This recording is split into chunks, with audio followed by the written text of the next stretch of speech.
সকালের নাস্তায় আলু ভাজি আর রুটি।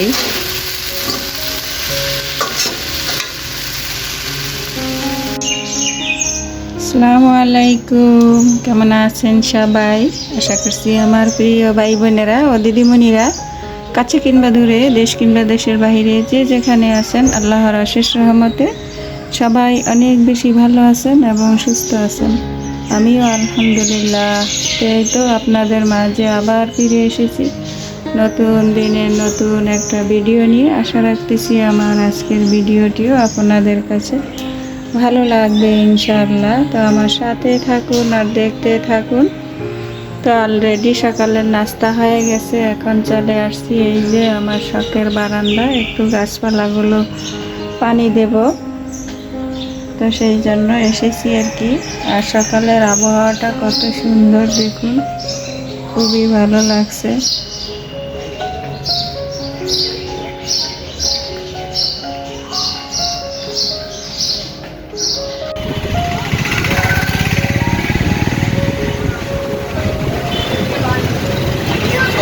সকালের নাস্তা শেষ করে এই যে শহরে যাচ্ছি, টুকিটাকি কেনাকাটার আছে তাই।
রৌদ্র থেকে এসেছি, ঠান্ডা জুস খাবো না তা কি করে হয়, তবে অনেক কিছু মিস করে ফেলেছি। এখানে আম কেটে নিয়েছি, তো একটা ব্লেন্ডার জারে নিয়ে নিয়েছি, দিয়েছি চিনি স্বাদ অনুযায়ী, লবণ, বিট লবণ, এই যে নিজের গাছের পুদিনা পাতা, পাতা সেরকম বেশি হয় না, আর অল্প একটু কাঁচা লঙ্কা দিলাম। এখন ঠান্ডা পানি দিয়ে ব্লেন্ড করে শরবতটা বানিয়ে নেব। তো এই রোদের মধ্যে কিন্তু আমের শরবত বেশ মজা লাগে। এই তো ব্লেন্ড করে চলে আসলাম, আর এই যে কালারটা দেখছেন, খুব সুন্দর একটা কালার হয়েছে। কেন জানেন? আমগুলো একটু হলুদ হয়ে গেছে সেই জন্য। আর একেবারে কাঁচা কসকসা থাকলে শরবতটা হতো আপনার সবুজ কালার। এটাও ভালোই লাগছে, খারাপ না। এখন এই তো দুই মেয়েকে নিয়ে খেয়ে নেব। তো গরমের মধ্যে রৌদ্র থেকে আসলে এরকম প্রাণ জুড়ানো জুস খেতে ভালোই লাগে, বিশেষ করে এই যে আমের জুসটা বেশি ভালো লাগে। আমের জুসটা খেয়ে অনেক শান্তি পেয়েছি, একেবারে মানে প্রাণটা জুড়ে গেছে, এতটা গরম পড়েছে। আর তো বাহিরে গিয়েছিলাম, একটু মার্কেটে গিয়েছিলাম, তো এত রৌদ্র, এত বিতৃষ্ণা লেগেছিল। তো ঘরে এসে আমের জুসটা আগে বানিয়ে খেয়ে নিলাম, তো শেয়ার করলামই। খুবই ভালো লেগেছে গরমের মধ্যে আমের জুস খেতে ভালোই লাগে, যে কোনো ঠান্ডা জিনিসই ভালো লাগে। তো বিশেষ একটা কাজে গিয়েছিলাম, আর টুকিটাকি কিছু কেনা ছিল, তো এক কাজে দুই কাজ হয়ে গেল আর কি। টুকটাক কিছু কিনে নিলাম, যেগুলো একেবারে প্রয়োজনীয় জিনিস সেগুলো আর কি। তো এই জুতাগুলো আমার জন্য কিনেছি বাটা থেকে, আর হচ্ছে মেয়ের জন্য একটা ঘড়ি কিনেছি। ঘড়িটা, আগের ঘড়িটা নষ্ট হয়ে গেছে।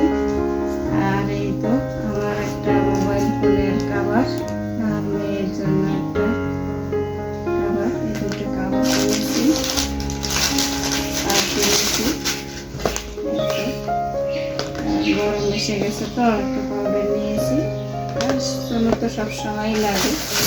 তো আমার আপুরা, ভাইয়েরা, দিদিমণিরা যে যেখানে বসে আমার এই ভিডিওটি দেখছেন, তো প্লিজ দেখা শুরুতে একটা লাইক দিয়ে পুরো ভিডিওটি কন্টিনিউ করবেন।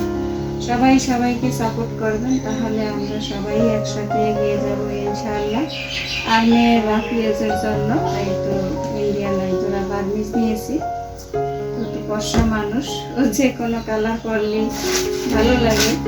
তো আমার কাছে এই কালারটা ভালো লেগেছে, আমি ওকে যেটা পছন্দ করে দিই, ও সেটাই আর কি বেশি খুশি হয়। ও নিজে কোনো চয়েস করতে পারে না বলতে মানে গোলায়া যায় আর কি। আমি চয়েস করে দিলেও বেশি খুশি হয়। আর এই তো আমাদের মতো গৃহিণীরা যেখানে যাই সেখানেই সংসারের টুকিটাকি কিছু না কিছু কিনতে ইচ্ছে করে আর কি। একটা এই তো পানির একটা বোতল নিয়েছি, আর এই যে কয়েকটা স্পুন নিয়েছি।